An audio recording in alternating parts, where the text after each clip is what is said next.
পক্ষে বিপক্ষের পর্যায়ে নিয়ে গেছে। বাস্তবতা হলো বিষয়টি সম্পূর্ণ অযৌক্তিক।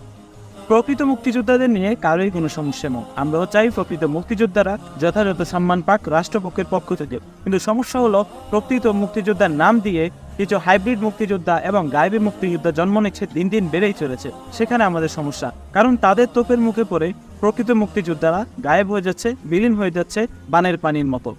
একটু খেয়াল করলে দেখবেন 1986 সালে বাংলাদেশে মুক্তিযোদ্ধার সংখ্যা ছিল 1,02,000, যেটা 2000 সালে গিয়ে দাঁড়িয়েছিল 2,04,000-এ। দিন দিন মুক্তিযোদ্ধা তো কমার কথা, মারা যাবে, কিন্তু দিন দিন মুক্তিযোদ্ধা কিভাবে জন্ম নেয়? কি 71-এর পরে কি দেশে আরও মুক্তিযুদ্ধ হয়েছিল? এটা একটা কোশ্চেন। ওটা নিয়ে মূল সমস্যা হচ্ছে এই কোটার অপব্যবহার করে সুবিধাবাদীরা, প্রতারকরা সুবিধা লুটে নিচ্ছে, আর প্রকৃত মুক্তিযোদ্ধারা এখনও বিক্রি করছে চা, কেউ বা রিক্সা চালাচ্ছে, কেউ বা মাছ ধরে নিজের জীবিকা নির্বাহ করছে। এছাড়া সবচেয়ে দুঃখের বিষয় হলো প্রকৃত মুক্তিযোদ্ধা, সেই মুক্তিযোদ্ধা লিস্টে তার নাম